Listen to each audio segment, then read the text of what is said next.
Hey, and welcome back to Joe on Joe. It's me, your host, Joe Slepsky, and this is the show where we watch every single episode of G.I. Joe, A Real American Hero, in sequential order, and we comment on it Mystery Science style.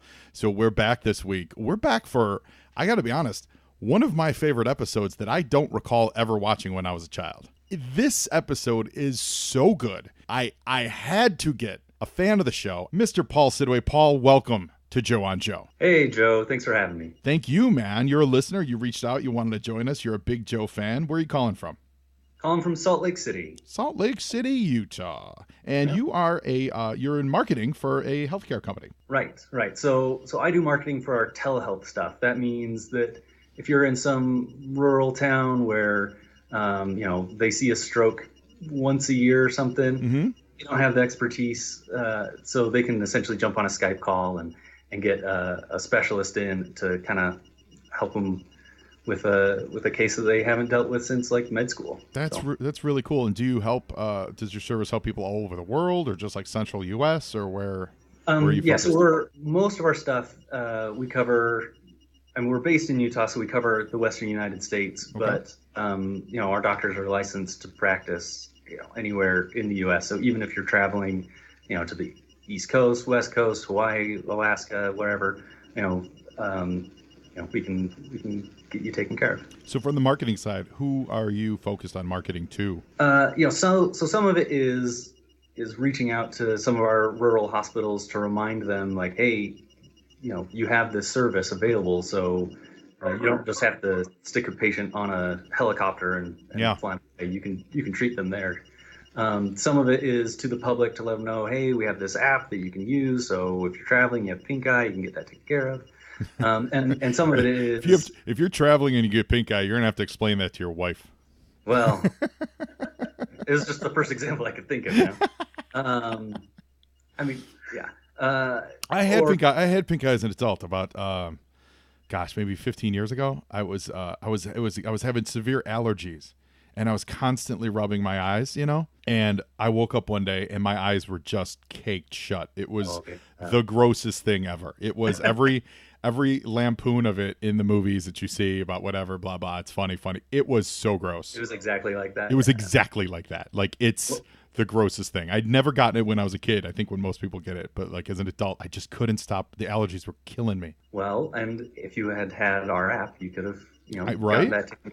I was in Chicago, so I was pretty close. To all kinds of health places, but yeah, you're pink eye's no good. Pink eye's no good. Probably, you have family there or whatever that could probably help you out. Absolutely. But were I stranded in the middle of nowhere, and all of a sudden these allergies cropped up? Yeah, which I don't know what you think of when you think of Utah, but we have a couple dense population centers, but most of the state is pretty rural. Yeah, I've been through Utah a couple times. We did a trip from me and my friend Phil.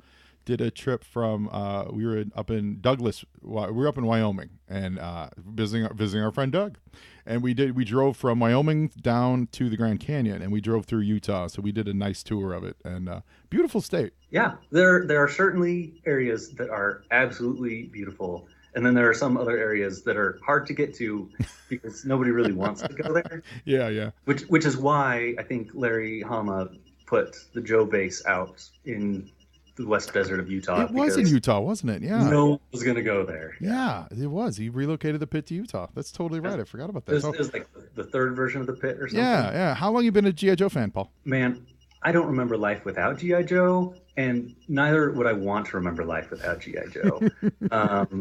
So my oldest brother is, he's about your age, and he was into it. So he's 29, is what you're saying? Yep.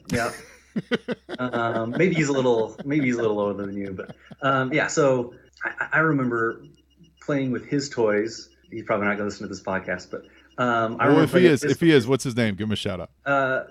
Pete, my oldest brother. Pete Siddoway. And I remember sneaking into his room and reading his Joe comics. Awesome. I'm a great little brother, and so I totally credit him with getting me into Joe. Well, I could think of a lot worse things. You could be sneaking in the room to smoking reefer. Well, yeah, I was gonna say there are worse things. Yeah, worse things you could sneak as a kid. Yeah, that's really cool. So you started with the comic books then. Toys and comic books. Well, no, it all kind of.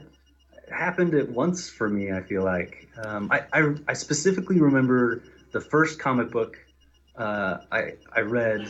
The Joe comic book I read was, I don't, I could look up what number, but there's one with like Destro and Baroness that are looking at each other, and then Cobra Commander in his like space suit. Yes, he's in the middle. He's full on. So that's the first issue I remember picking up.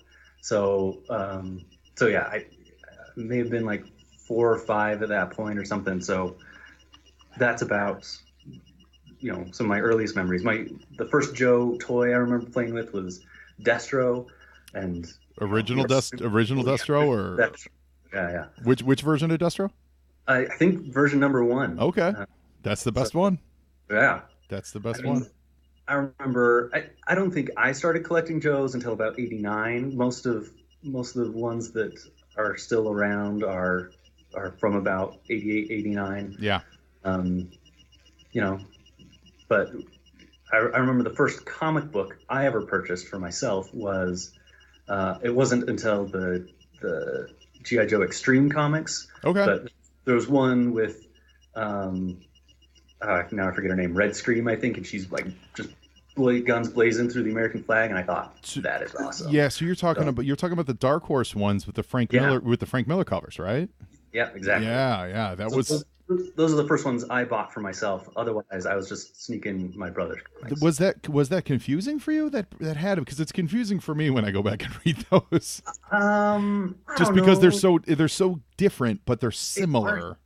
Yeah, there's some similar characters, but then they're different, and you're like, well, what were they going for? I think that by the time G.I. Joe Extreme came out, I was their target audience, because before I was too little. But by the time that came out, I'm like, okay, like I grew up on G.I. Joe, and now like Sergeant Savage is kind of stepping stone, but this is like a continuation, and they're a little bit more modern. Like I think that I was predisposed to just buy into it, be like, okay, this is what we're doing now. You were their target audience. I totally was, and by the time they got to like Sigma 6, I had kind of grown out of it a little. I'm like, this is, I mean, it's okay, but they're just reaching, and but as I look back as an adult, I'm like, yeah, that Extreme stuff, it was very 90s. Yeah. Oh, well, I mean, dated. It's got the word extreme in it. So there's no other decade that can be better summed up as the word extreme. Although they didn't do just an X and then hyphen Treem. So True. That's because every Rob Liefeld project had that copy written at the time. Oh, yeah. So today, as 2017, what does your G.I. Joe fandom look like? How do you express it? Well, I don't really express it much publicly. When I go to work, I do have I have a G.I. Joe lunchbox that I pack my. It's great. Is it vintage? Oh yeah, so it's amazing. 1982. It's the like only metal one that they made. I still have the thermos.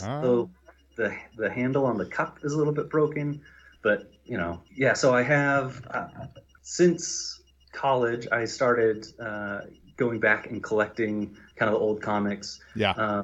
I do contribute to the G.I. Joe, the Joepedia wiki, which great. Hey fans out there, we need your help to make that wiki better. Well, where can we go for that? What's the address for that? You could search Joepedia. It's probably the first thing that comes up. I'm trying to kind of fill in some of the hazy edges. So like Fury Force didn't have an article, so it's only tangentially related to G.I. Joe, but it's kind of important it's in the origins of it, sure.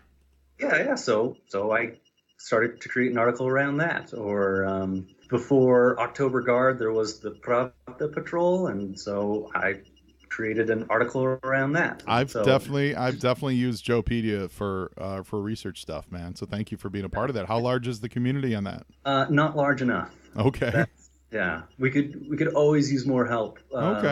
Fleshing out articles on comics, on the TV shows, and kind of going character by character and saying, all right, here's the role this guy had in these episodes and and in these comics. So yeah, if you're listening and if you feel like you know quite a bit about Joe, feel free to help us I love it. I think I actually, and I'm being serious, I might take you up on that because I like it's a little OCD, because you described it. You're filling in holes, So to go through and be like, hey, they don't have any on this guy. I really like this guy, or I know about that guy. How do you become a contributor to it?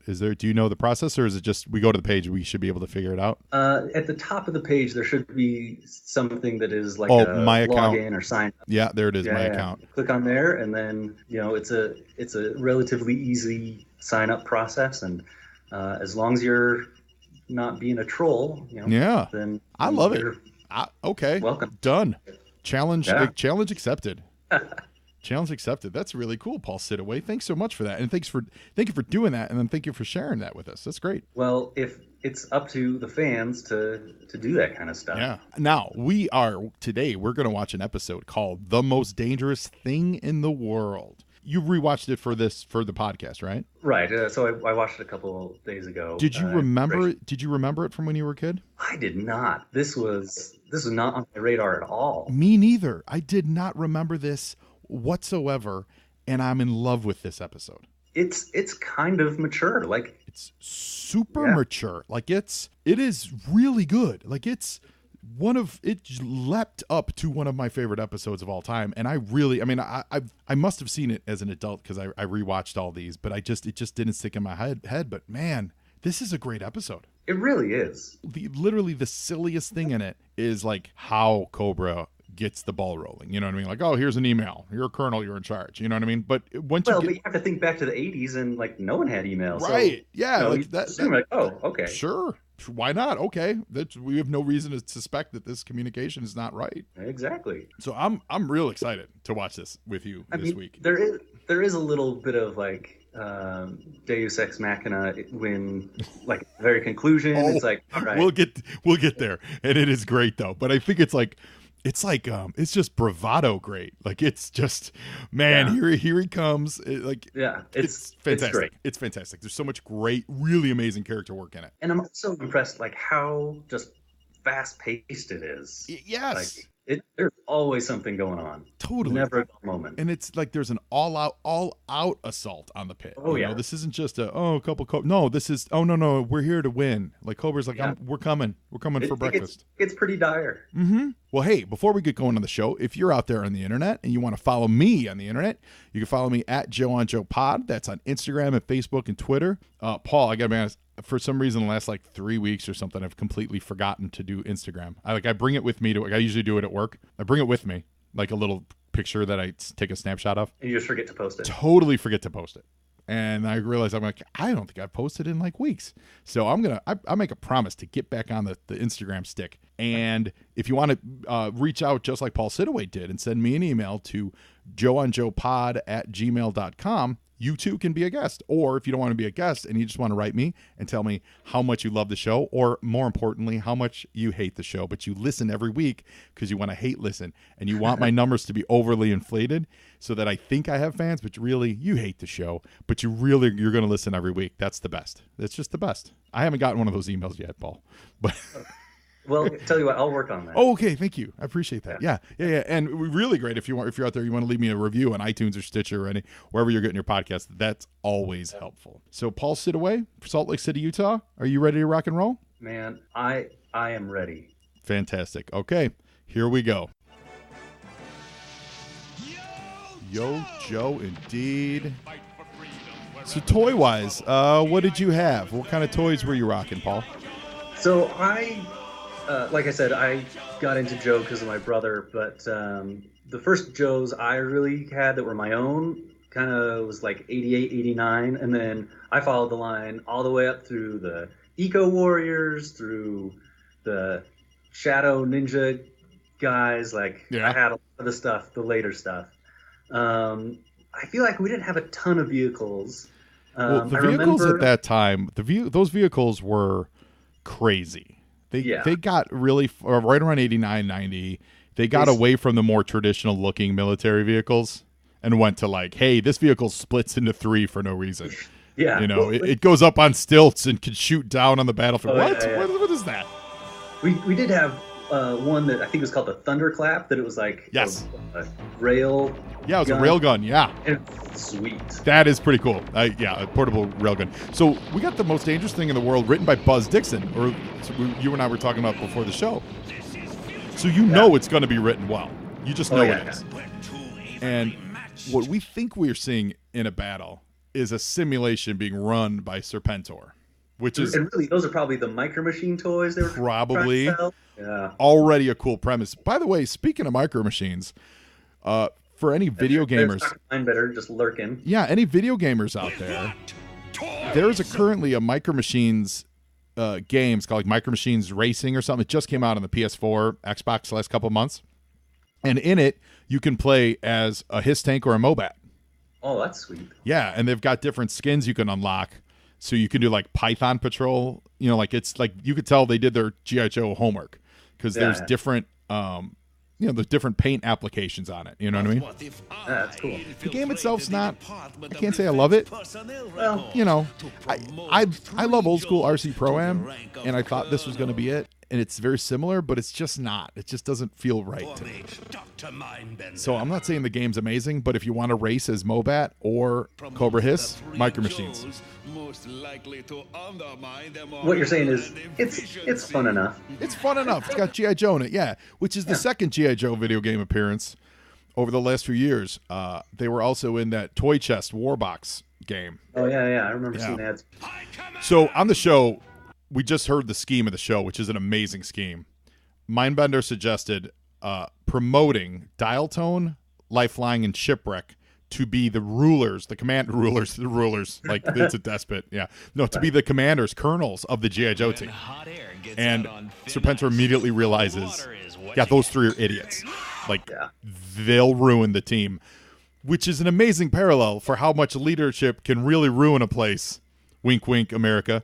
And like, hey, there was Zap. What are you doing, Zap? Thank you. That's totally Zap. It was great. Yeah, I saw that too. Yep. You get a lot of cameos in this episode. There's also, strangely, I'll say it now so we don't have to always call it out. They draw Duke in a lot of this episode. Yeah, even though don't have him speak at all. Yeah, Duke would have an opinion on what's going on in this episode. Oh, yeah. You know what I mean? That Flint is in this episode much either. No, Flint's not in it, but do they draw Flint? Because Duke is straight up animated. He's in the crowd scenes. And I'm like, Duke would step in. So I feel like that's an animation issue, not a story issue, though. Well, they were trying to sell these guys and Beachhead. Oh, of course. So. And honestly, the animation on this episode is top notch. Oh, yeah. The character work is amazing. And obviously, we're getting a great argument scene between Wetsuit and Leatherneck. That's always fun.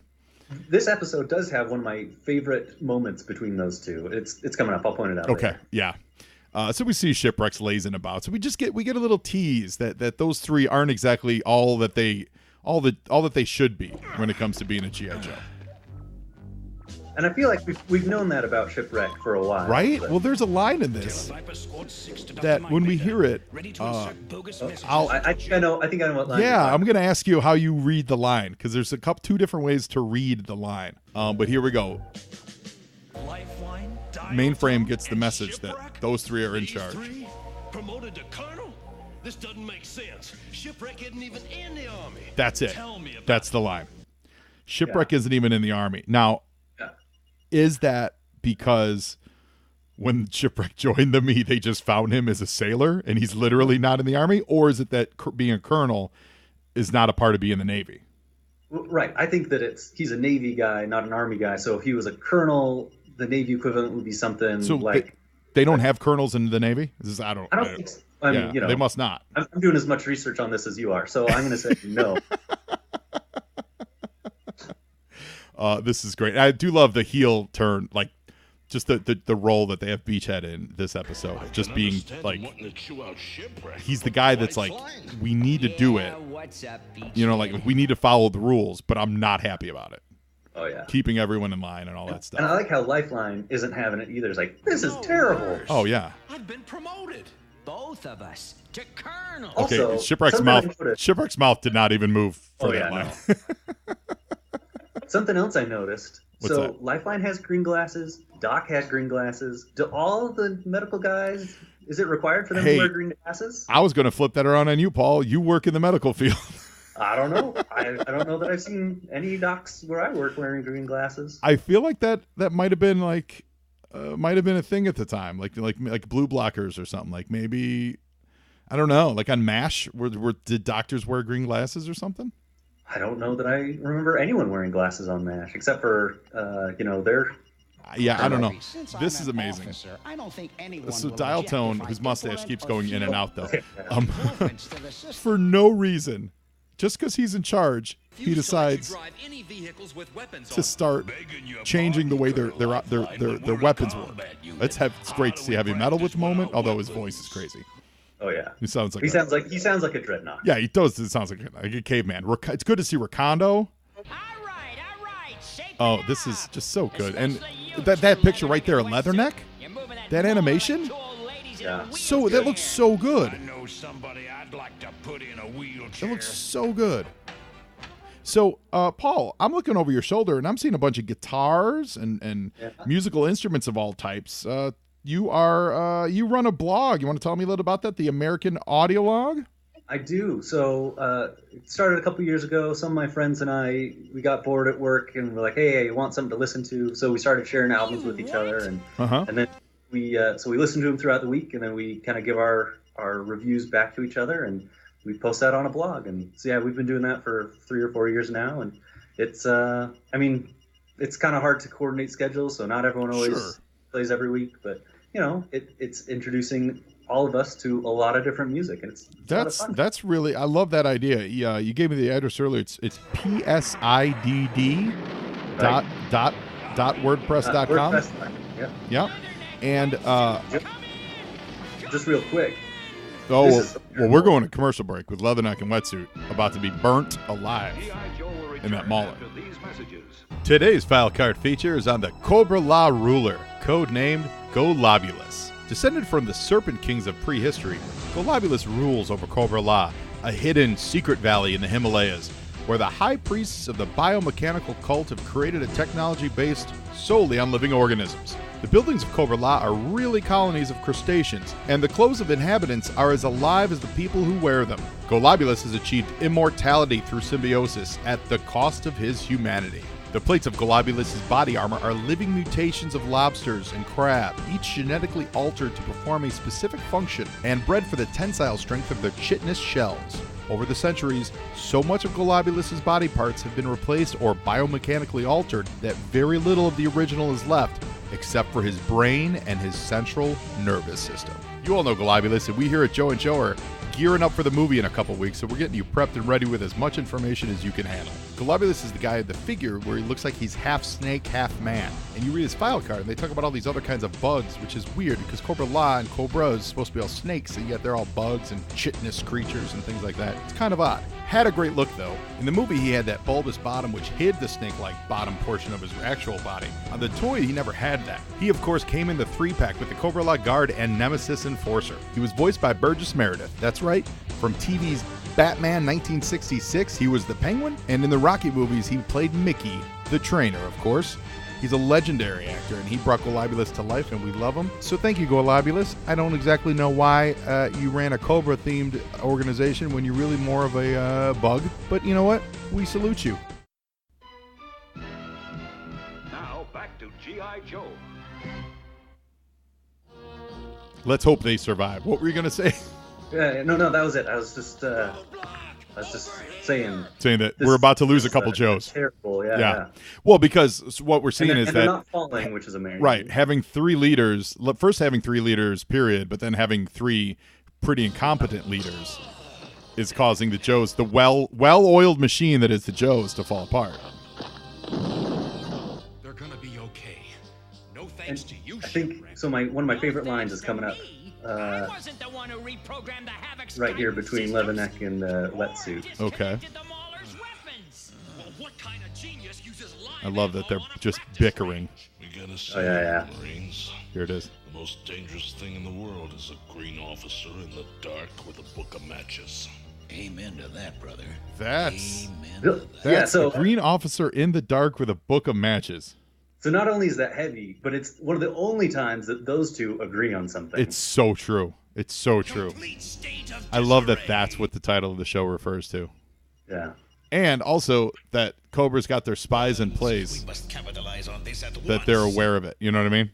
Yeah, yeah. Like they're so clued in. They know that this training went terribly Right in the wrong. Joe's own backyard. These are cool little submarine tank weapons. Yeah. I always prefer when they use actual toys, but these are pretty cool. Yeah. So Cobra basically makes an all-out assault on this research facility, knowing that the Joes aren't going to be coordinated enough. right. So talking about your audio log, what kind of music do you guys share? Like what genres, what styles? Like what's your passions in music? Well, so we're all, middle-aged white guys. So we mostly A lot of Bob Seger? actually, I don't know that we've shared any Bob Seger, but mostly classic rock kind of stuff. Uh-huh. I play jazz, reggae, ska, so there's a healthy dose of that. Cool. One of my friends is a huge Michael Jackson and kind of 80s pop, so he brings a lot of that. So Practically next door. we don't get a lot of like modern R&B and rap and stuff, but everything else, I mean, we've had a little bit of classical music, we've had just some pure like EDM, like Okay. So are you currently in a live band? Like, do you play in a band today? So I have this philosophy that I never turn down an opportunity to play music. Yeah. Because I know that it's terrible to try and coordinate other people's schedules to like jam regularly. Mhm. So I know if I just say yes to everything, once a month I'm going to be playing with somebody Right. at some gig. So so I try and I play around. Okay, that's great but because you got a drum kit up there, you got multiple guitars, you got a banjo. I got a banjo, mandolin. I got a ukulele in the corner, but that's my daughter's, and so. How old's your daughter? How many kids you got? So I just got the one. She's 3 years old. Excellent. I did introduce her to Joe. You did. Yeah, IDW has this like We Are G.I. Joe Combat Heroes like book, and I mean it's pretty. All the Vipers in it are using squirt guns, so I mean it's pretty kid friendly, and so she likes me to read that to her at night. Or a few years ago there was essentially a PSA comic about fire safety. Yeah. And so sometimes she wants the Fire G.I. Joe book, and so I'll read that to her at night. I tried to have her watch this with me, and she made it about halfway through and then got distracted. I'm like, all right, well. Yeah, well, this work on episode specifically is a little mature.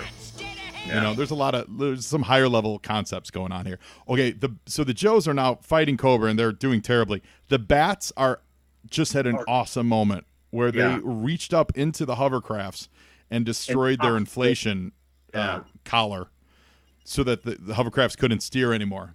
Which was amazingly smart. It's so good. Like, it's so good. They're owning the G.I. Joe team. They really are. Yeah.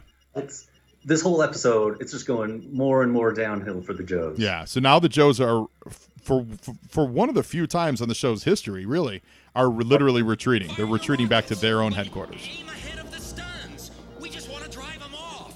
And I like how Lifeline's like, okay, we can shoot, but not actually at them. Yeah. Just scare them. Yeah, he's like Batman in Dark Knight.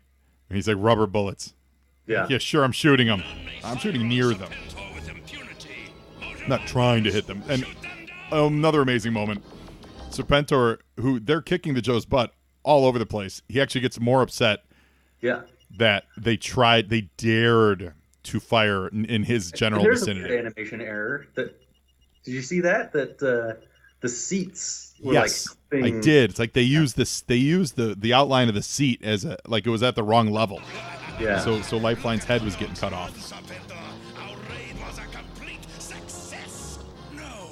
I mean, not to nitpick because I love this. Oh yeah. Well, there's always stuff like that. I try not to get too hung up on that stuff, like his mustache going in and out. It's sometimes it's really funny, like that episode when Zorana's gun holster kept disappearing, and it looked like she was just naked. Yeah. So we're going into commercial with Angry Serpentor. Hey there, Joe on Joe listeners. Unfortunately, as you know, North America has really been getting it handed to us in the Gulf region. Between hurricanes Harvey, Irma, then Maria, then there was an earthquake in Mexico. It's been a really rough month. There's a whole lot of people in Houston, Florida, Mexico, and Puerto Rico that can use a helping hand. So I'm urging you, if you have the means, think about donating what you can to the Red Cross. 91 cents of every dollar donated to the Red Cross goes to humanitarian services. They provide all those things you don't realize that you need every day, like water, food, shelter, the little things. So go to redcross.org and click on the donate button to see how you can be a real American hero.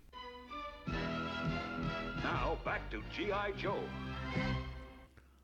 Brilliant inspiration. So old Chief Fangface has given the command to just track them down and eliminate them for all. So this is seriously deep stuff. Like, they're back at the pit and they got their butts whipped. Yeah. We got the three quote colonels arguing with each other. It's pretty great. So Paul, on Joe on Joe, we always ask our guests if you could be a member of the Joe or Cobra team.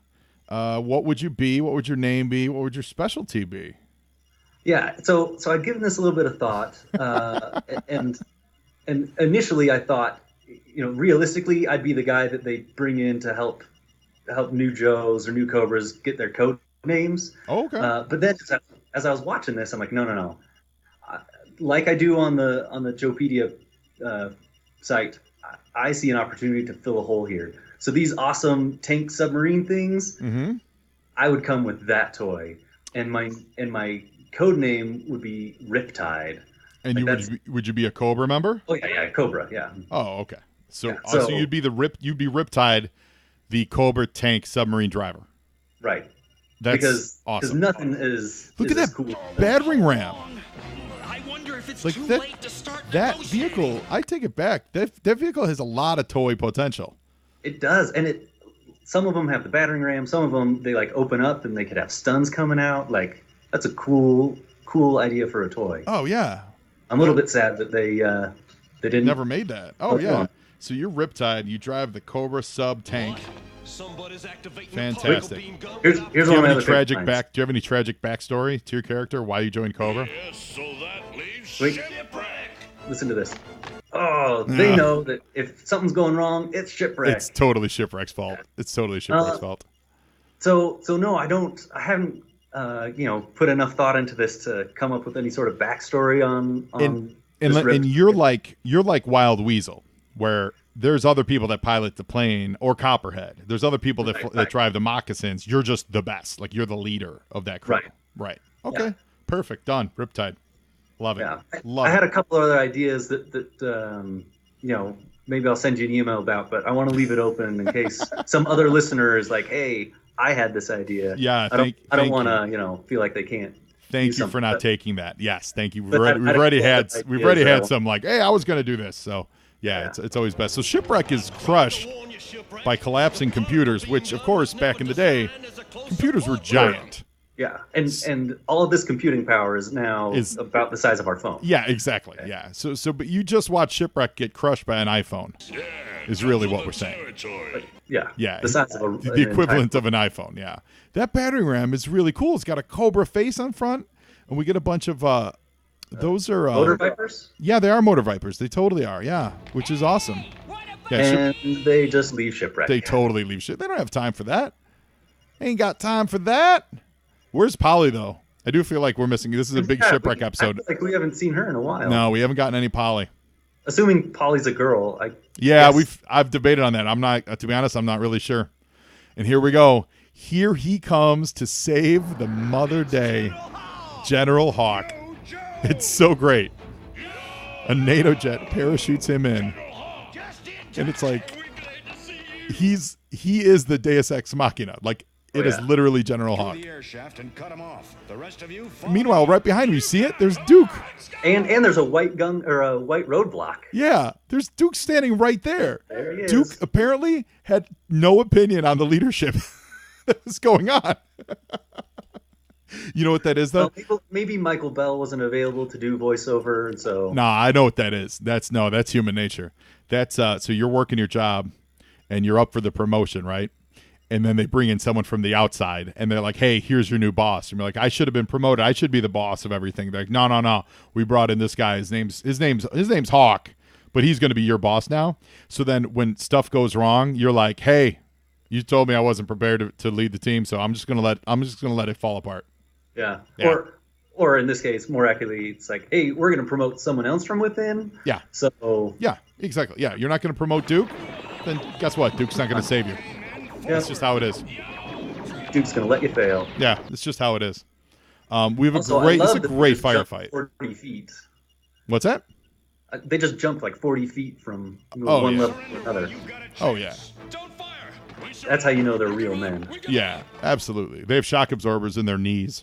Which, now that I say that, there are no females in this entire episode. You're right, there aren't. Yeah, there really aren't. Wow, that's actually pretty rare for this show. Yeah. The show usually does a really good job of having one of the ladies involved. But I guess with really with the main characters here, they don't have a female counterpart. You know what I mean? That they're usually paired with, you know? Like Shipwreck, he hasn't really like hit on Lady J in a lot of episodes. Like that's, you know, it's now really established that she's with Flint. Which I have a theory about, because you know Marissa Fairborn from Transformers is their daughter, whatever. Yeah. And if she's in her 20s or something, by the time Transformers takes place, she would have had to have been born like during this series. Uh-huh. So it's like, well, that didn't happen because, well, maybe we haven't seen Lady J in a while, so maybe Lady J's now. But I thought, because this happens with doctors sometimes, that they want to hire someone, but they're like, oh, they're married to someone else in the, you know, some other doctor. So if we're going to hire one, maybe we need to hire both. So maybe that happened with Flint and Lady J, that they wanted one of them and like, hey, they are with this other person. They had a kid, so maybe we have to bring them both on. Exactly what they did gain. Utter confusion. Strangely, that might be it from a storytelling perspective. That those two are so used to being paired up, they weren't used to breaking them up. Here we're getting some explanations from Hawk. This is great. That Lifeline could be a leader, but he doesn't want to be a leader. Dial Tone wants to be a leader, but he's a dope. And Dial Tone's a dope. And Shipwreck, who is still crushed under computers, doesn't want to be a leader, and he can't be a leader. Yeah, it's so great. After a coffee break, it's so amazing. Literally, Shipwreck is... Although that looks like pretty loose rubble. It does look like loose rubble, but you know, like... It's still pretty heavy. He could be like a foot crushed, you know, or like the blood circulation is cut off from him, you know, like there's a lot that's going on there. But they're like, yeah, we'll have a cut. I love that episode. It's okay. I think that was such a good episode, man. It really was. For real. And I don't know why I don't remember it that much. Probably because it's towards the later of the run that I didn't literally watch them as much, you know, as some of the earlier ones. Because, you know, just as you see less in over the course of reruns. Well, and I also think it's a numbers thing, that there just were more first season episodes, so there was a higher chance that in reruns you would see those, you know, more often. Totally. It's fantastic. Riptide. It's so good. Yeah, everything about it was character driven. The quote MacGuffin of it was literally based on the characteristics that they've shown over the course of the previous 2 seasons of show. Like and as a viewer, the writers traded on that. You know, like they trusted that we would know that these three are goofballs. You know, that they're just not suited for combat. Well, and like you said earlier, as an adult, you're like, oh man, I totally see that, like in the real world. Totally. That sometimes there are some terrible leaders. Oh yeah, you know, not pointing one finger in one direction, but sure, currently we may be suffering a similar problem. I think someone sent maybe Russia sent a wrong email. I'm just saying. We might be going through this exact episode right now in real life. I love it though. I love it. And Paul, thank you. I love having you on the show, man. Thank you so much. Yeah, no, thanks for having me, and thanks for doing the podcast. Oh, it's completely my pleasure. It's a real delight meeting you. Let's get the address of your American Audio Log website out there. It's PSIDD. So that's Paul Sid, right? Yeah, PSID. psid.wordpress.com, and we can check out some of the music that you and your friends have been sharing with each other, right? Yeah, man. Awesome. Well, thank you so much for being on the show. And now you, Joe, and Joeing is half the battle.